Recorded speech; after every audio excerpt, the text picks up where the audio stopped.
Let us sing a song that will cheer us by the way. In a little while we're going home.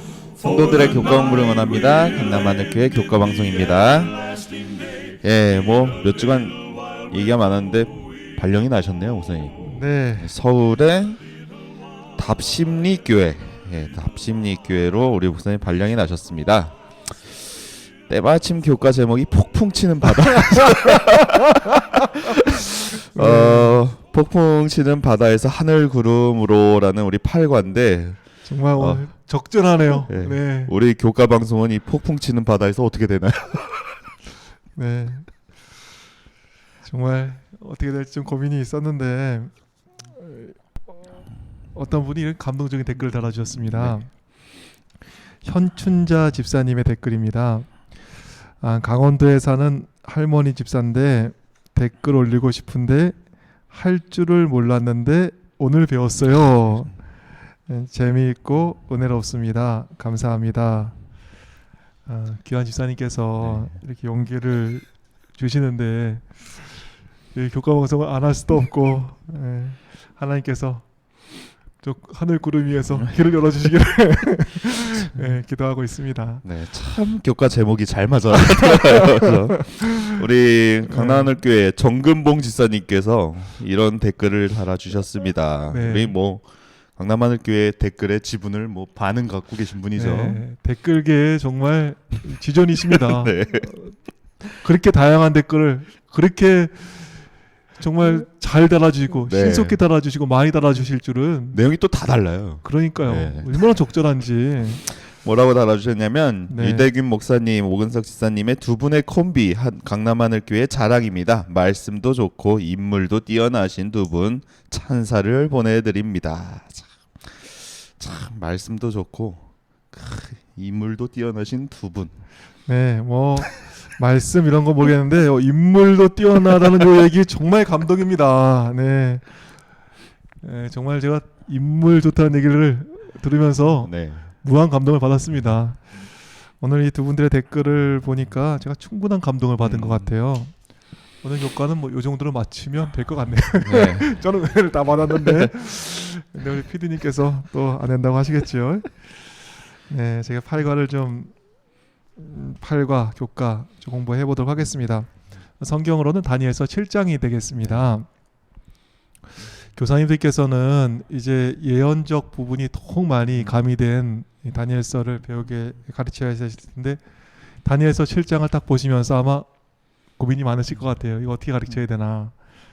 또 학생들은 이 교과를 공부하고 읽으면서도 이게 도대체 뭔 얘기를 하는 거지? 갑자기 뭐 짐승이 나오더니 작은 뿔 나오더니 막 하늘 뭐 성소가 하늘에 있는 뭐 심판이 막 열려지니까 이게 도대체 뭐야? 이렇게 읽으면서도 뭔 내용인지 몰라서 아마 답답하신 분들도 여러 계실 것 같습니다. 저도 이게 어떻게 하면 다니엘서 7장을 또 이 8과 교과를 잘 좀 가르칠 수 있을까 고민이 많았습니다. 그런데 오늘 제목이 참 의미가 있는 것 같아요. 폭풍 치는 바다에서 하늘 구름으로. 이 제목을 잘 이해하시면 다니엘서 7장을 잘 이해할 수 있을 것 같습니다. 다니엘서 7장을 보면 폭풍 치는 바다에서 짐승들이 올라옵니다. 즉 세계 역사에 강대국들이 이제 등장하는 것이지요. 또 하나님의 대적인 작은 뿔도 또 등장합니다. 그런데 그게 끝이 아닌 것입니다. 폭풍 치는 바다를 넘어 저 하늘 구름 위에는 성도들을 옹호하는 하늘의 법정이 열려지고 있는 것입니다. 하늘 법정의 심판을 통하여 세 가지 사건이 일어나는 것을 보게 되는데요. 첫 번째, 악인들은 멸망하게 됩니다. 그리고 인자의 왕권이 재확립되며 또 성도들이 영원한 나라를 상속받게 되는 것이지요. 다니엘서 7장을 보면요, 이 8번이나 사용된 단어가 있습니다. 네. 건세라는 단어예요. 건세. 첫 번째 짐승인 바벨론이 이제 권세를 가지고 있다가 두 번째 짐승인 또 뭐 고메에게 즉 메데페르시아에게 권세를 뺏기죠. 네. 또 두 번째 짐승의 권세는 또 세 번째 짐승의 권세에게 뺏기고요. 하나님의 백성들은 이처럼 끊임없이 바뀌는 이 왕국들과 그 정부 아래서 정말 끊임없이 또 계속되는 고통을 받아야 되는가 이런 고민을 하게 되는 것입니다. 또 그 짐승들이 대부분 포악하고 또 공정치 않은 거죠. 억울하게 살아가는 것이 과연 이 그리스도인의 운명인가 이런 생각을 하던 때에 그게 아니라는 것을 다니엘서 7장은 이야기하고 있습니다. 저 폭풍치는 바다를 넘어 저 하늘 구름 위를 바라볼 때 그곳에서 하늘의 법정이 열려지고 공정한 심판과 또 영원한 나라에서의 번영과 또 평강 그리고 불멸의 삶에 대한 확신을 저 하늘 구름 위의 사건을 통해서 보게 되는 것입니다. 이번 교과를 통해서 폭풍 치던 바다의 이 뭐 세계 역사의 흥망성쇠를 뛰어넘어 우리 하늘 구름 위에서 우리를 위해서 일하시는 그리스도를 바라보시면서 힘과 용기를 얻는 그러한 정말 귀중한 교과의 시간이 되기를 간절히 바라겠습니다.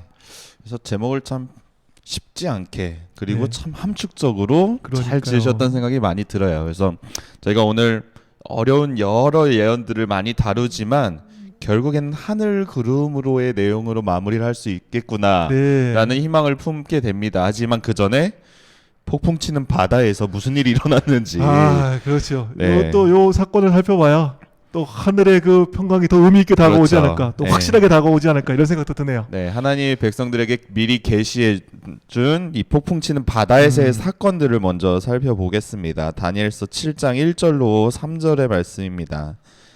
바벨론 벨사살 왕 원년에 다니엘이 그의 침상에서 꿈을 꾸며 머릿속으로 환상을 받고 그 꿈을 기록하며 그 일의 대략을 진술하니라. 다니엘이 진술하여 이르되 내가 밤에 환상을 보았는데 하늘에 네 바람이 큰 바다로 몰려 불더니 큰 짐승 넷이 바다에서 나왔는데 그 모양이 각각 다르더라. 또 꿈이 나오네요. 다니엘서 2장의 신상 예언은 다니엘도 꾸기는 했지만 사실 느부갓네살의 꿈을 통해서 계시가 됩니다. 그런데 지금 7장에서 보면은 이 7장의 예언은 다니엘의 꿈을 통해서 예언이 되게 되죠. 그러니까 뭐 정확하진 않아도 예언을 받는 사람 수준 차이가 있으니까 이 제국 흥망성쇠에 대한 이 예언이 더 자세하게 더 그쵸. 내용을 더 많이 넣어서 예언이 주어지는 것입니다. 뭐 단순하게 준 게 아니죠. 그렇죠. 바다에서 네 짐승이 나온다는데 이제 네 짐승에 대해서 한번 살펴보겠습니다. 첫 번째 짐승을 보시면 첫째는 사자와 같은데 독수리의 날개가 있더니 내가 보는 중에 그 날개가 뽑혔고 또 땅에서 들려서 사람처럼 두 발로 서게 함을 받았으며 또 사람의 마음을 받았더라. 여기 있네요, 여기요. 네. 사자와 날개가 독수리 날개가 있는. 네. 뭐 저런 느낌이었겠죠. 네. 뭐 본 적이 없는 짐승이긴 했어도 네, 이렇게 동물이 올라온 것을 볼 수 있습니다. 네, 뭐 다니엘이 뭐 거기 있는 박사들 중에 뭐 최고였겠지만 사실 이 꿈을 꾸고서 굉장히 생각이 많았어요. 그러니까 이게 도대체 무슨 의미일까? 번민하고 있는 다니엘에게 천사가 나타나게 네. 됩니다. 그래서 물어보죠. 다니엘서 7장 16절 17절 말씀입니다. 내가 그 곁에 모셔 선 자들 중 하나에게 나아가서 이 모든 일의 진상을 물으매 그가 내게 말하여 그 일의 해석을 알려주며 이르되 그 내 큰 짐승은 세상에 일어날 내 왕이라. 이렇게 설명을 해줍니다.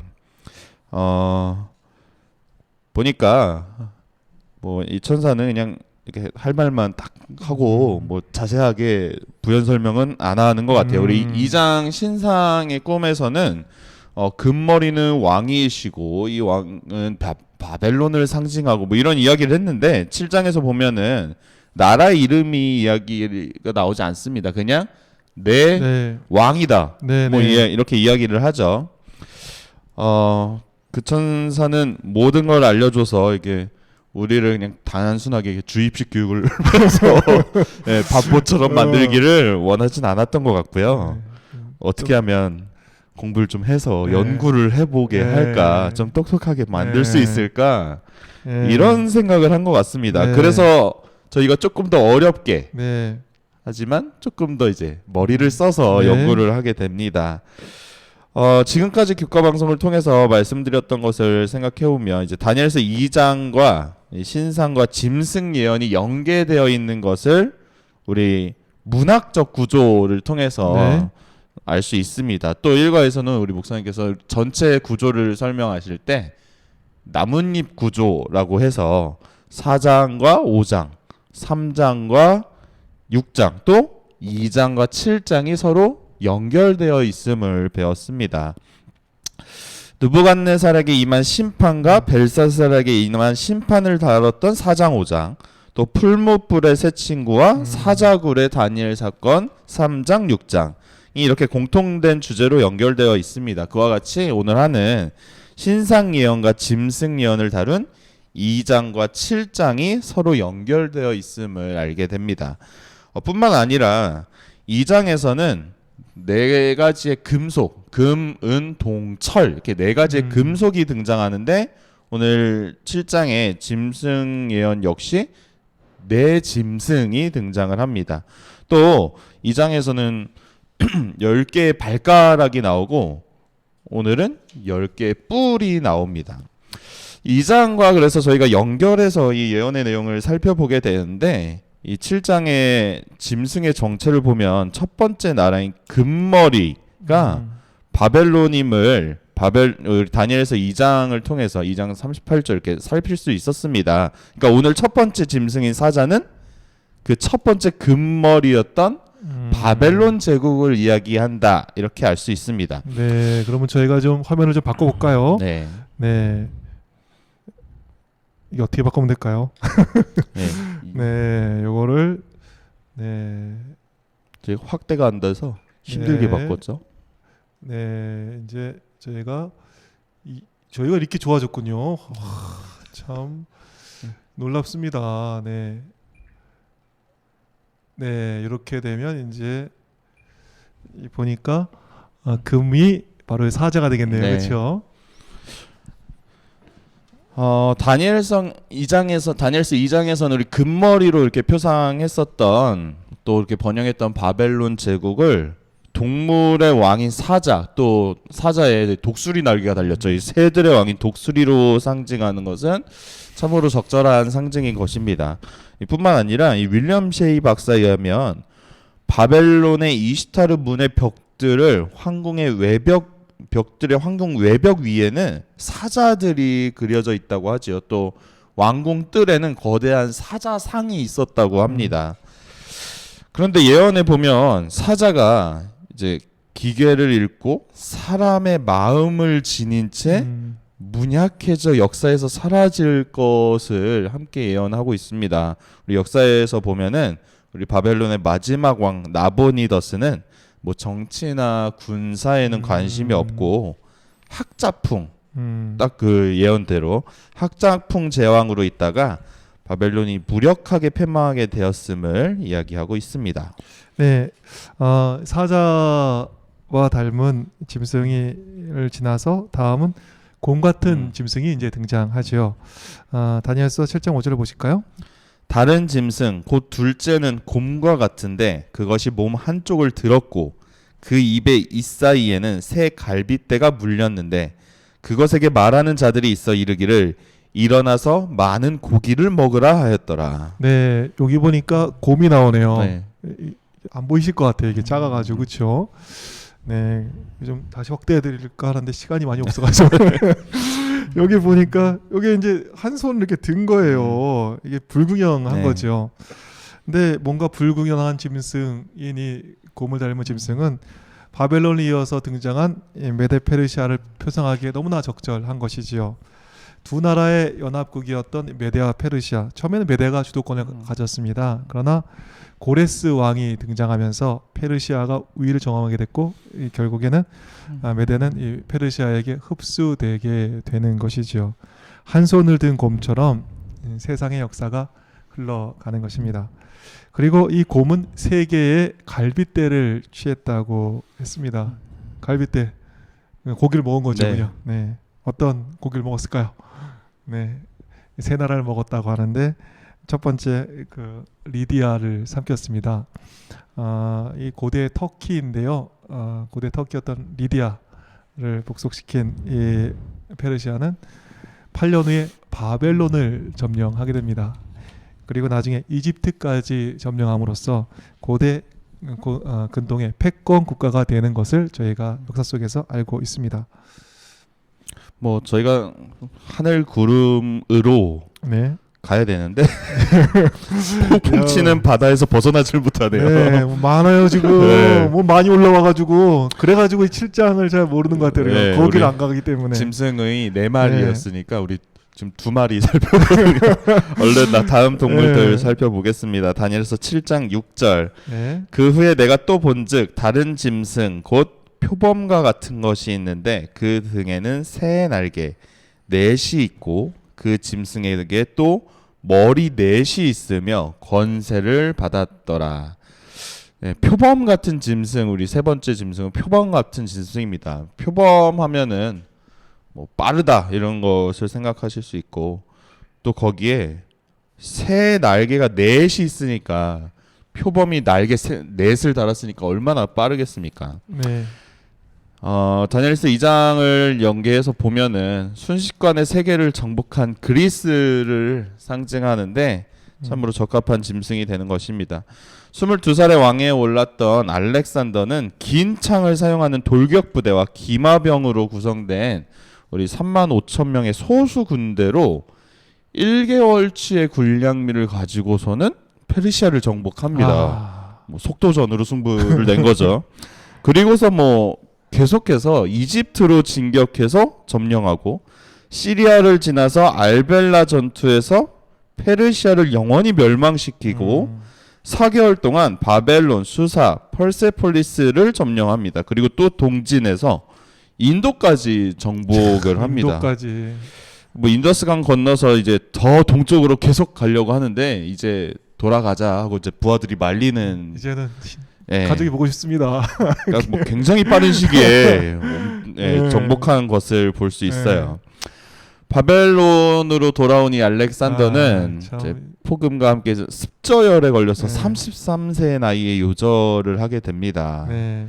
참 이 모습을 봤을 때 새 날개를 가진 표범, 순식간에 세계를 정복한 그리스의 모습과 닮았다는 것을 볼 수 있습니다. 네, 이게 지금 쓴 게 아니라 이 세계의 강대국이 나타나기 전에 네. 쓰여진 거잖아요. 어찌 이렇게 적절하게 이 나라에 대해서 잘 이야기하고 있는지 참 정말 세계를 누가 죽어나오고 계신지 다시 한번 다시 한번 느끼게 되는데요. 그 다음에 보면은 이 표범이 있는데 이 표범이 머리가 넷이 됩니다. 이게 무슨 뜻일까요? 머리가 넷일까요?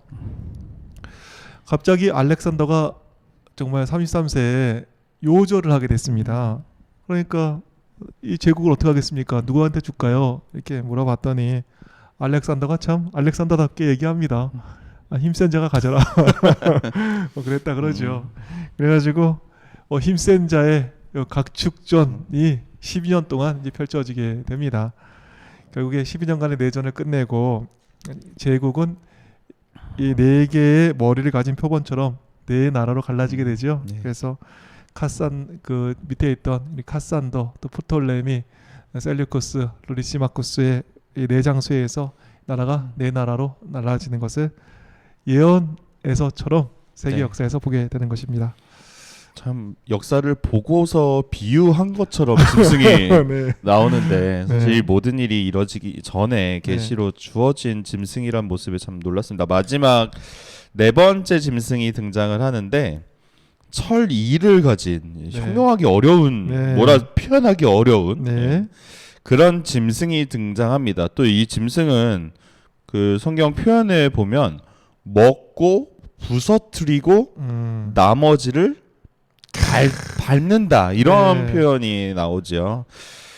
그리스를 이어 일어난 강대국 로마는 모든 것을 철저하게 파괴합니다. 뭐 일례로 예루살렘 정복했을 때 예수님 말씀에 있죠. 돌 하나도 돌 위에 남기지 네. 않는다. 그래서 정말 돌 하나도 돌 위에 남기지 않게 파괴시켰던 나라가 이 로마 제국, 로마를 나타내죠. 네, 네 번째 짐승, 이 복합 짐승은 보면 열뿔이 있었습니다. 이것은 다니엘서 7장 24절의 말씀처럼 그 열뿔은 그 나라에서 일어날 열왕이다. 네. 이렇게 쓰고 있습니다. 열왕, 즉 로마를 이어서 이제 일어나는 10개의 나라가 되겠습니다. 10개의 나라, 로마를 이어서 이제 로마가 분열되고 10개의 나라가 되는데요.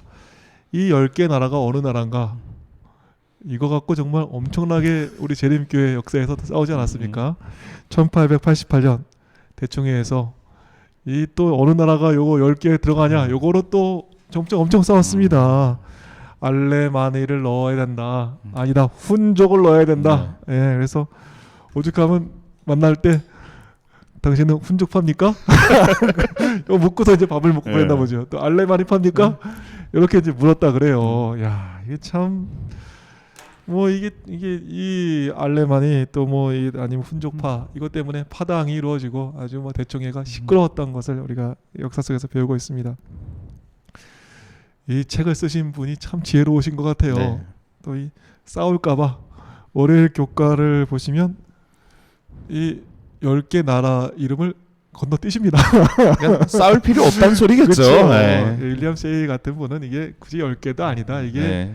그냥 열국이다. 열국. 예, 그냥 여러 나라지 이게 꼭 10개가 아니야. 이렇게 말씀하시는 분도 계세요. 하여간 일반적으로 받아들인 명부에는 열뿔은 뭐 동고트, 서고트, 프랑크, 반달, 앵글로색슨, 수에비, 알라바니, 그다음에 헤룰리, 룸바르니, 부르군디 뭐 이렇게 뭐 쓰고 있습니다. 이거지만 우리 넘어가겠습니다. 제가 이게 대학 다닐 때 이거 다 외워가지고 쓰고 그랬는데. 네. 아니 교과서에서 넘어간 걸 굳이 뭐 저희가 걔한테 그 잘못 얘기했다가 또 네. 야 그거 목사님 그것도 모르냐고. 예, 뭐 하여간 로마가 패망한 이후에 그 나라가 열국으로 나눠진 것을 저희가 역사 속에서 잘 알고 있습니다. 근데 저희가 그 열국보다 좀 더 집중해야 되는 다른 뿔이 나오죠. 네. 뭐 11번째 뿔이라고도 할 수 있는데 그런데 이번에는 보면 네. 작은 뿔 뭐 조금 이제 다니엘서 혹은 요한계시록 보시면 많이 들으셨을 네. 작은 뿔이 나옵니다. 작은 뿔. 고추가 맵다 그러듯이 네. 뿔도 또 뭐가 세겠구만요. 네, 보니까 작은 뿔. 네. 다니엘서 7장 8절입니다. 네. 내가 그 뿔을 유심히 보는 중에 다른 작은 뿔이 그 사이에서 나더니 첫 번째 뿔 중에 셋이 그 앞에서 뿌리까지 뽑혔으며 이 작은 뿔에는 사람의 눈 같은 눈들이 있고 또 입이 있어 큰 말을 하였더라. 우리 월요일 소지 보시면 네. 이 장은 이 뿔은 뭘 상징하냐? 로마에서 나온다고 했습니다. 네, 그리스가 그러니까. 아닌 거예요. 로마에서 나오는 어떤 분은 작은 뿔을 뭐 희한하게 적어놨는데 로마에서 나오는 작은 뿔인 거죠. 네. 지금 저희가 보면 다니엘서 7장 24절부터 있는 25절까지의 말씀을 보시면 그 열뿔은 그 나라에서 일어날 열 왕이요 그 후에 또 하나가 일어나리니 11번째죠. 그는 먼저 있던 자들과 다르고 또 새 왕을 복종시킬 것이며 그가 장차 지극히 높으신 이를 말로 대적하며 또 지극히 높으신 이의 성도를 괴롭게 할 것이며 그가 또 때와 법을 고치고자 할 것이며 네. 성도들은 그의 손에 붙임바되어 한 때와 두 때와 반 때를 지내리라. 참 저희에게 중요한 계시의 말씀을 네. 주셨는데 뭐 몇 가지 보면은 이 작은 뿔이 뭘 하냐면 새 왕을 복종시키고 네. 지극히 높으신 분을 말로 대적한다고 합니다. 그리고 세 번째 성도들을 박해하고요. 네 번째 때와 법을 고치려고 시도하고 네. 마지막으로 한때 두때 반때 우리 성경적 예언 예전에 다뤘을 때 한때 두때 반때 즉 1260년을 잘 지내는 거죠. 네. 이게 1260년 동안 우리 성도들이 여기에 이제 붙임 바 되어서 힘들게 지내는 것을 미리 알려주고 있습니다. 이런 것을 다 종합해 봤을 때 로마에서 일어난 헤룰리 반달 동고트를 멸망시키고 또 세계 교회의 머리로 우리 딱 그 예언대로 머리로 등장한 곳 로마 교황을 우리 상징한다고 네. 볼 수 있을 것입니다. 또한 로마 가톨릭은 교황은 뭐 단순히 한 사람 그냥 이렇게 사역자 이렇게 보는 것이 아니죠. 말하자면 하나님이고 뭐 하나님의 대리자 이렇게 주장을 하면서 그 말씀 그대로 지극히 높으신 분을 대적하고 있습니다. 또한 수많은 성도를 핍박하는 것을 비롯하여서 안식일을 비롯하여서 때와 법을 바꾸는 시도를 계속하고 있죠. 네. 작은 뿔의 정체 로마 가톨릭임을 저희가 좀 살펴봤습니다. 지금까지 저희는 폭풍 치는 바다에서 일어난 여러 짐승과 더불어 작은 뿔까지 그 정체를 살펴보았습니다. 얼마나 한치의 빈틈 없는 예언입니까? 정말 정확한 예언이고 정확한 성취가 있는 것이지요. 그러나 우리는 더욱 놀라운 예언과 또 그 성취에 대한 보증을 더불어 받게 되는데요. 다니엘서 7장에는 또 다른 예언이 등장합니다. 폭풍 치는 바다를 넘어 저 하늘 위에 있는 성도를 위한 하늘 법정이 펼쳐지는 것입니다. 우리는 폭풍 치는 바다에 여러 짐승을 보고 놀랄 것이 아니라 성도를 위해서 지금 저 하늘에서 펼쳐지고 있는 사건을 바라보아야 하는 것입니다. 하늘 저 구름 위에서는 어떤 일이 펼쳐지는 것일까요? 네, 우리 다니엘서 7장 9절의 말씀 보시겠습니다. 내가 보니 왕자가 놓이고 옛적부터 항상 계시니가 자정하셨는데 그의 옷은 희가 눈 같고 그의 머리털은 깨끗한 양의 털 같고 그의 보좌는 불꽃이요 그의 바퀴는 타오르는 불이며 불이 강처럼 흘러 그의 앞에서 나오며 그를 섬기는 자는 천천히요 그의 앞에 모셔 선 자는 만만이며 심판을 베푸는데 책들이 펴 놓였더라. 저 보니까 하늘의 보좌가 보이고 또 심판이 펼쳐지고 책들이 펼쳐지는 것입니다. 어떤 분들은 하늘에서 또 심판이 펼쳐진다고 하니까 짐승보다 더 무섭다. 뭐 이런 분도 계실 수 있겠습니다. 심판이 과연 짐승보다 더 무서운 것일까요? 같은 사건을 다음 주에 배우게 되실 텐데 다니엘서 8장 14절에 성소가 정결케 되리라. 이 사건이 바로 이 지금 심판 사건과 똑같은 이야기이지요. 하늘 법정을 성소가 정결케 하는 것으로 8장은 설명하고 있는데요. 성소 정결이 무슨 뜻이 있을까요? 이 성소 정결에 또 다른 의미가 있는데 정결이란 말이 옹호되다 이런 뜻이 있다고 합니다. 그래서 윌리엄 세이 박사는 성소의 정결을 설명하면서 이렇게 얘기하고 있습니다. 그들은 심판에서 하나님께 옹호를 받을 것이다. 야, 성소 정결 이 의미에는 어떤 것이 있습니까? 성도가 받는 하나님의 옹호함이 그 가운데 포함되어 있는 것입니다. 악인들은 저 하늘에서 심판이 확정될 것입니다. 그러나 이 땅에 사는 정말 어렵지만 충성을 다하는 성도들에게는 그리스도를 통한 하늘의 옹호가 있는 것입니다. 자신의 의가 아니라 그리스도의 의만을 의지했던 성도들은 진짜 의롭다 이렇게 판결된 날이 올 것입니다. 우리는 하나님의 옹호와 더불어 하나님의 의로우심을 정말 이렇게 확정케 하는 그러한 귀한 판결을 받게 되는 것이죠. 더불어서 또 이런 말씀이 있습니다. 내가 또 밤 환상 중에 보니 인자 같은 이가 하늘 구름을 타고 와서 옛적부터 항상 계신 이에게 나아가 그 앞으로 인도되매 그에게 권세와 영광과 나라를 주고 모든 백성과 나라들과 다른 언어를 말하는 모든 자들이 그를 섬기게 하였으니 그의 권세는 소멸되지 아니하는 영원한 권세요. 그의 나라는 멸망하지 아니할 것이니라. 여기 보면 다니엘 7장 13절부터 보면 인자 같은 이가 구름을 타고 이 땅에 오시는 것이 아니라 하늘의 한 장소로 이 수평적 이동을 하시는 것입니다. 다른 칸으로 옮겨가는 느낌이 있지요.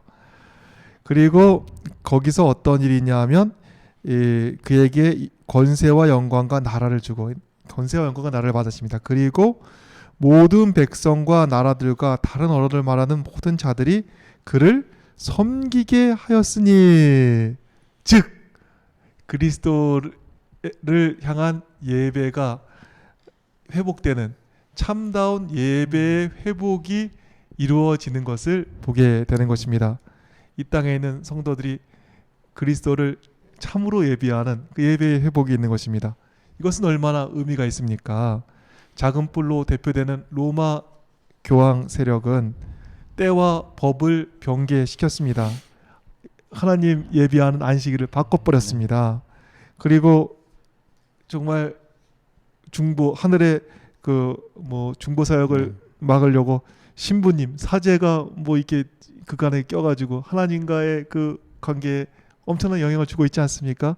그런데 그리스도께서 하나님 앞에 인도되셔서 사람과 이 하나님 사이에 정말 이 중보자가 되시는, 그리스도가 중보자 되시는 이 놀라운 약속을 저 하늘 구름 위에서 보게 되는 것입니다.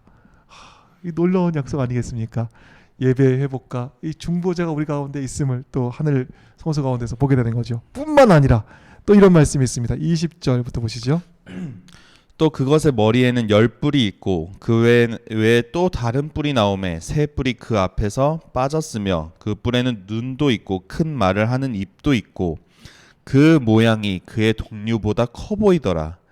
내가 본즉 이 뿔이 성도들과 더불어 싸워 그들에게 이겼더니 옛적부터 항상 계신 이가 와서 지극히 높으신 이의 성도들을 위하여 원한을 풀어주셨고 때가 이름에 성도들이 나라를 얻었더라. 여기 보니까 내가 본즉 그 뿔이 성도들과 더불어 싸워 그들에게 이겼더니, 이 뿔이 얼마나 센지 이 작은 뿔이 그냥 성도들과의 싸움에서 이겨버린 것입니다. 이 뿔과 성도들과 싸우는데 우리는 이 뿔을 그냥 이길 재간이 없는 것입니다. 그런데 그게 끝이 아닌 것이죠. 어땠습니까? 옛적부터 항상 계신 이가 나와서 성도들의 원한을 풀어주시는 것입니다. 내가 본즉 이 뿔이 성도들과 더불어 싸워 이겼더니 옛적부터 항상 계신 이가 와서 지극히 높으신 성도들을 위하여 원한을 풀어주셨고 때가 이름에 성도들이 나라를 얻었더라. 참 우리의 원한이 풀어지고 우리가 옹호받고 정말 우리가 그리스도로 말미암아 승리하는 놀라운 역사를 정말 하늘의 구름 위에서 이런 보증을 얻게 되는 것이죠. 그리고 목요일 소지의 말씀처럼 마침내 높으신 성도들은 영원한 나라를 얻게 되는 것입니다. 우리 다니엘서 7장 17절에 있는 말씀 영광스러운 약속 보실까요? 그 내 큰 짐승은 세상에 일어날 내 왕이라. 지극히 높으신 이의 성도들이 나라를 얻으리니 그 누림이 영원하고 영원하리라. 이 내 짐승 세상에서 일어날 것이지만 지극히 높으신 성도들은 나라를 얻을 것이며 그 누림이 영원할 것입니다. 권세가 아무리 바뀌더라도 이 성도는 영원한 나라에서 정말 영원한 이 하나님의 귀한 은혜 가운데 살게 되는 것이죠. 전 하늘 심판에서 일어난 것 다시 한번 정리해드리면 악일들은 파멸 당하게 됩니다. 다니엘서 7장 11절과 26절을 보시면 되겠습니다. 또 하늘 심판에서 어떤 일이 일어나죠? 참다운 예배의 회복과 더불어 인자의 왕권, 그리스도의 왕권이 확립되는 것을 볼 수 있습니다. 다니엘서 7장 13절 14절입니다. 그리고 지극히 높으신 성도들이 옹호받고 하나님 나라를 상속받는 것을 보게 됩니다. 다니엘서 7장 27절 보시면 되겠습니다. 마무리를 해야 되는 시간인데 또 내용을 다 정리하면 근데 PD님이 쓰러지셨네. 기다리다 못해. 오늘 아마 시간이 굉장히 많이 갔을 것 같아요. 지금 봐도. 마무리 말씀을 그래도 어떻게 드리면 할까 하다가 엘렌 화이트 쓰신 그 교육이란 책의 말씀을 읽어 드리려고 합니다. 교육이란 말씀을 통해서 네. 우리 하늘 구름으로라고 제목이 맞춰지잖아요. 그 네. 하늘 구름으로의 희망을 함께 또 한번 얻으시면 어떨까 생각을 네. 합니다. 우리 교육책 118, 119쪽에 있는 네. 말씀입니다. 알프스의 독수리는 때때로 폭풍우 때문에 산의 협곡 밑까지 깊이 떨어져 들어가는 수가 있다. 폭풍우 몰고 온 구름에 갇힌 이 하늘의 왕자 독수리는 어두운 구름 덩어리로 인하여 자기가 집을 지은 해가 비치고 있는 산 꼭대기로부터 차단된다. 빠져나가려는 그의 노력은 소용이 없는 것처럼 보인다. 그는 여기저기로 돌진하며 그 강한 날개로 허공을 치고 울음소리로 메아리를 일으킨다. 그러나 필경에는 승리의 부르짖음과 함께 그 새는 위로 돌진하여 구름을 꿰뚫고 다시 밝은 햇빛이 비치는 곳으로 나와서 암흑과 폭풍을 멀리 내려다본다. 이와 같이 우리들도 고난과 실망과 암흑에 둘러싸일 수가 있다. 허위와 불행과 부정이 우리를 가두곤 한다. 우리가 쫓아버릴 수 없는 구름들이 있다. 우리는 환경과 싸우지만 헛고생을 한다. 거기서 피할 길은 하나, 오직 한 길만이 존재한다. 안개와 몽롱함이 지상을 덮고 있으나 그 구름 위에는 하나님의 빛이 비치고 있다. 믿음의 날개를 타고 우리는 하나님이 계신 햇빛 가운데로 올라갈 수가 있는 것이다. 아멘. 알프스의 독수리는 폭풍 가운데서 당황하죠. 그리고 이렇게 차단되는, 해가 비치는 산꼭대기로부터 차단되는 경험을 합니다. 그러나 강한 날개로 폭풍을 뚫고 구름 위로 올라서 밝은 햇빛이 비치는 곳에서 암흑과 폭풍을 내려다보는 것입니다. 우리도 참 힘든 시기에 정말 말 그대로 폭풍 치는 바다에 이 요동치는 세상의 정세에 놀랄 것이 아니라 저희는 믿음의 약속이 있잖아요. 믿음의 날개짓을 통해서 저 하늘에서 성도를 옹호하고 계시는 인자를 바라보시고 힘과 용기를 얻는 이 알프스의 독수리 같은 우리 성도님들 되시기를 간절히 바랍니다. 네, 오늘 교과 제목이 다니엘서 7과의 가장 좋은 정리인 것 같습니다. 네. 폭풍 치는 바다에서 하늘 구름으로. 세상에 바뀌는 권세에 놀라지 마시고 또 요동치는 세상의 정세에 뭐 이렇게 떨 것이 아니고 또 세상 정말 이길 수 없는 이 세상의 그 강력한 가운데 또 무력해져서 또 너무 자포자기하지 마시고 악인을 파멸시키시며 우리를 옹호해 주시고 또 예배를 회복시켜 주시는 우리 영원한 대장 되시는 그리스도를 바라보시면서 힘과 용기 얻는 우리 모두가 되기를 간절히 바라겠습니다. 그럼 한 주일 동안 평안하시고 저희는 다음 주에 9가네요. 네. 부정에서 정결로 교과로 다시 찾아오겠습니다. 그때까지 안녕히 계십시오.